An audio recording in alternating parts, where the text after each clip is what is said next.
अयोध्या के धनीपुर गांव में प्रस्तावित मस्जिद के फर्स्ट लुक का गुरुवार को मुंबई में अनावरण हुआ।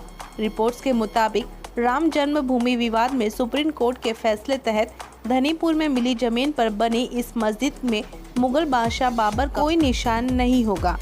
इस मस्जिद का डिजाइन मशहूर आर्किटेक्ट इमरान शेख ने बनाया है और इसका नाम मोहम्मद बिन अब्दुल्ला मस्जिद होगा। इस मस्जिद में एक साथ 9000 लोग नमाज पढ़ सकते हैं। खास बात यह है कि मस्जिद की पहली मंजिल पर एक साथ 4000 महिलाएं भी नमाज पढ़ सकती हैं। इस मस्जिद का डिजाइन आर्किटेक्ट इमरान शेख ने किया है। बेसमेंट, ग्राउंड फ्लोर सहित 3 मंजिला इमारत होगी मस्जिद।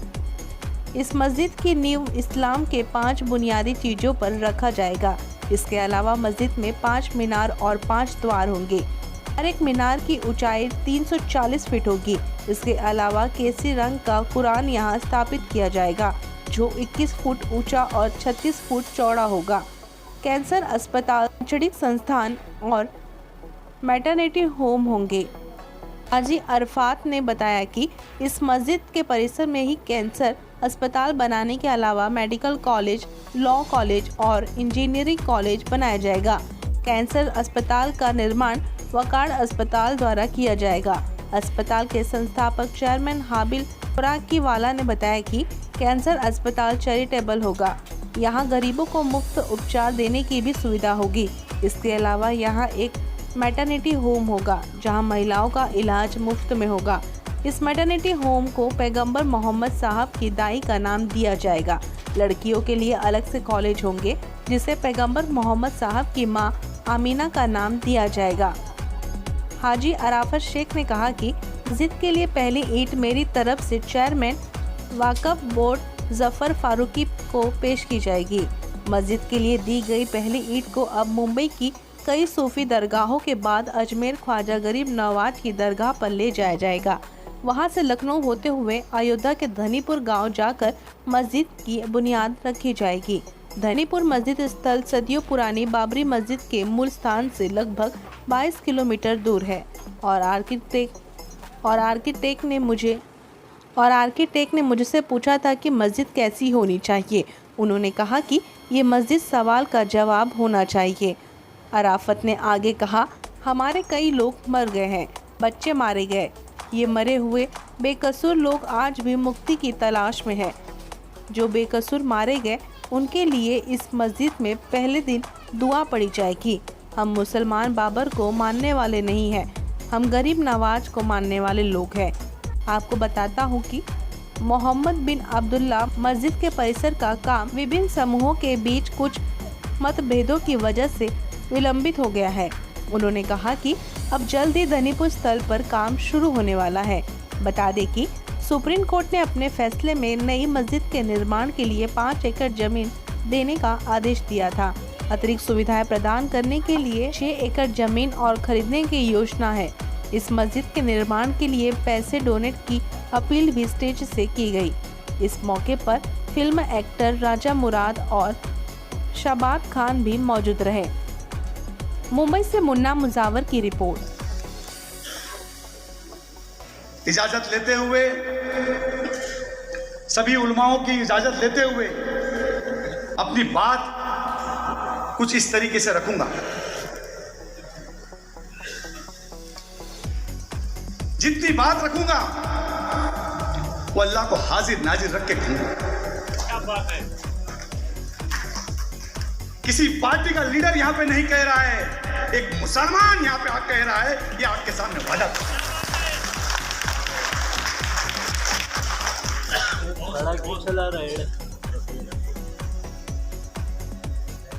मैं तो समझता हूं ये मेरे वालिदैन की दुआ है कि आज हिंदुस्तान के इतने बड़े बड़े उलमाओं के सामने ये हाजी अराफत शेख को बोलने का मौका मिला। जितने स्टेज पे बैठे वीवीआईपी, अगर दूर तक देखो तो उस कोने तक भी बैठे वीवीआईपी। ये पहला प्रोग्राम होगा जिसमें हर कुर्सी के ऊपर एक वीआईपी बैठा होगा, हर उस कुर्सी के ऊपर कोई आलिम दीन बैठा होगा, हर कुर्सी पे कोई खलीफा बैठा हुआ। मैं आपसे कुछ इस अंदाज में बात करूंगा।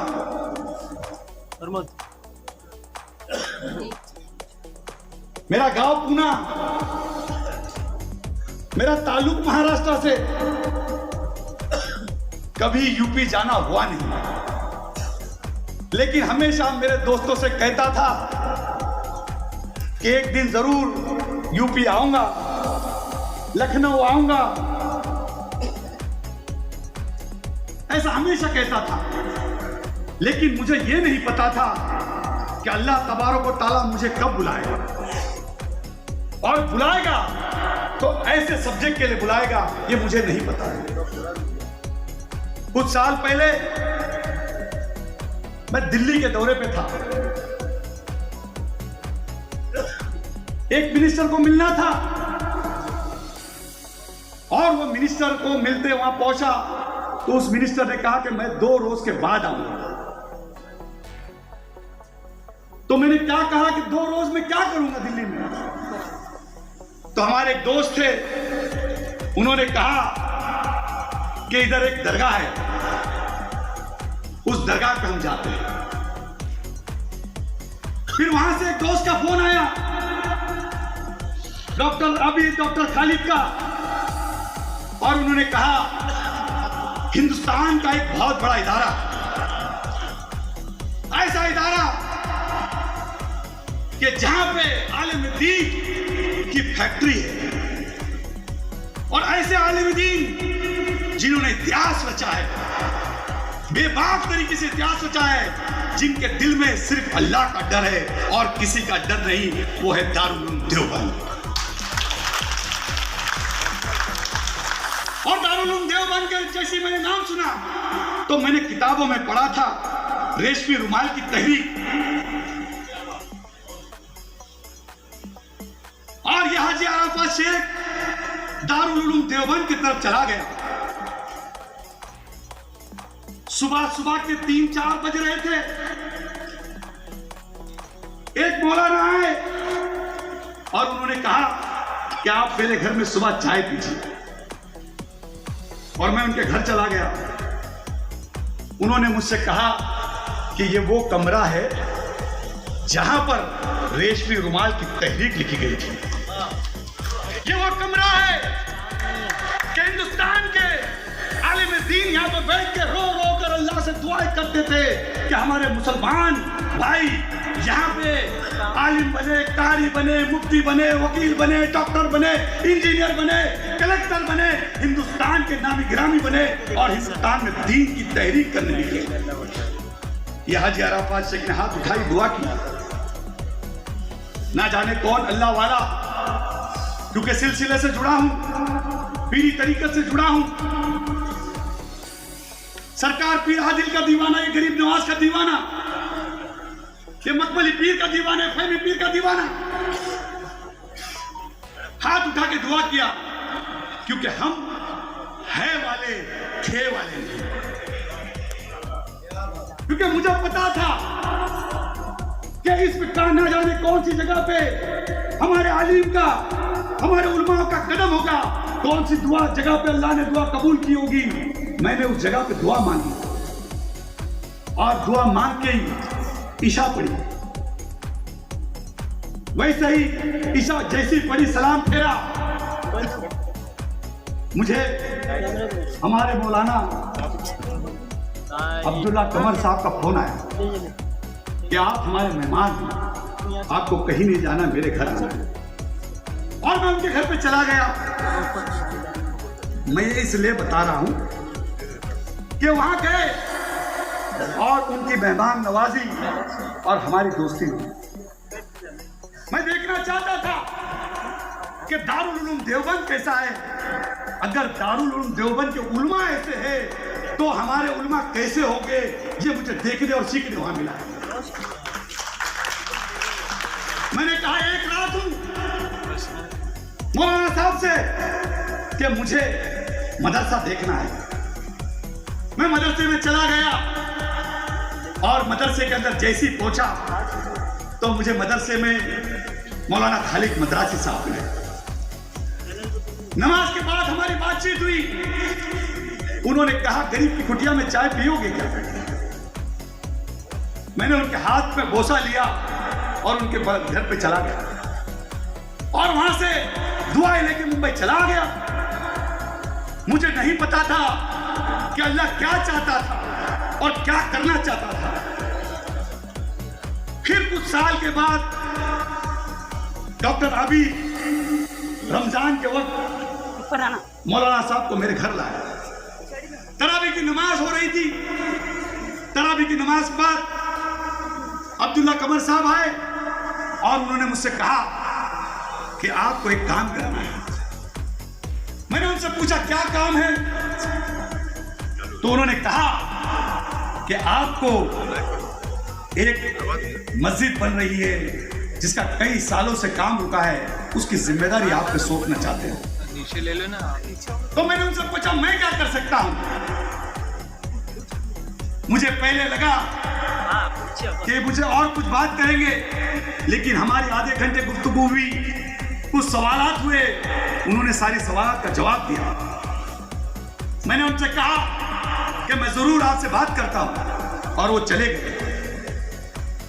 ताज्जुद के वक्त नमाज पढ़ी। नमाज के बाद एक ऐसा ख्याल आया कि वो देवबंद जिन्होंने रेशमी रुमाल की तहरीक लिखी, वो उलमा क्या होंगे, उनका मुकाम क्या है? उस देवबंद से कोई मेरे घर आ रहा है और एक पैगाम दे रहा है और एक बात कह रहा है कि हाजी अरफात आपका साथ नहीं, हमें आप चाहिए। फिर एक बार तारीख लिखी जाएगी। उसी देवबंद से एक तारीख लिखी गई थी और उसी देवबंद से फिर एक बार तारीख लिखी जा रही है। मुझे ये यकीन है कि मैं जिस कमरे में दुआ मांग रहा था, ये उसी का नतीजा है कि आज हम सब यहां पे जमा हो।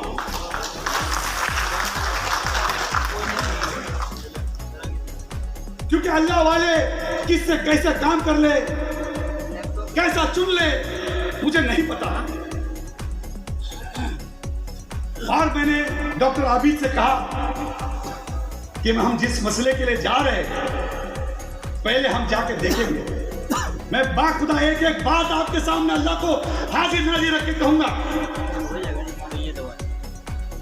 और ये भी कहूंगा कि लोग काबे में जाने की कोशिश करते, काबा देखने की कोशिश करते, ये हाजी अरफात शेख को अल्लाह ने काबे के अंदर बुलाया है। मैं उस पल को ध्यान में रखते ये बातें कह रहा हूं। हम लखनऊ के लिए गए और लखनऊ से फिर हम पहले नदवा गए, उलमाओं से बातें की, दुआएं ली और वहां से हम अयोध्या का सफर किया। मैं आपसे पूरे हिंदुस्तान से कहूंगा कि जब मैं उस प्लॉट के ऊपर उतरा, मुझे ऐसा लगा ये किसी जज ने ही नहीं, ये अल्लाह तबारक व तआला ने इस प्लॉट पे शिफ्ट किया है। वीक नेटवर्क बता रहे हैं ना। एक इतना खूबसूरत प्लॉट कि चारों तरफ बाग, ऐसा लग रहा था एक नायाब चीज, एक जन्नत का टुकड़ा हमें मिला है। मैं जब उस प्लॉट पे उतरा और प्लॉट पे उतरने के बाद मैं सीधा दरगाह में चला गया। एक वली आराम फरमा रहे, शाह गदासा वली। मैं दरगाह के अंदर गया तो मुझे ऐसा लगा कि कोई मेरा हाथ पकड़ के अंदर ले जा रहा है। मैंने हज़रत से दुआ की कि मैं नहीं जानता कि आपने मुझे यहां क्यों बुलाया है। अगर आपकी इजाजत हो तो मुझसे काम ले लेना, आपका साथ चाहिए, क्योंकि मैं बहुत नॉर्मल और सीधी फैमिली से बिलोंग करता हूं कि हिंदुस्तान का सबसे बड़ा सब्जेक्ट जिसमें आपने मुझे चुना है, हमने दुआ की और बाहर निकले। हमारे चेयरमैन साहब ने मेरा हाथ पकड़ा fight against criminal daily newspaper देखते रहिए। आज की खबर में बस इतना ही। वीडियो को लाइक करें और चैनल को सब्सक्राइब कर लें, जिससे आने वाली वीडियो की नोटिफिकेशन आपको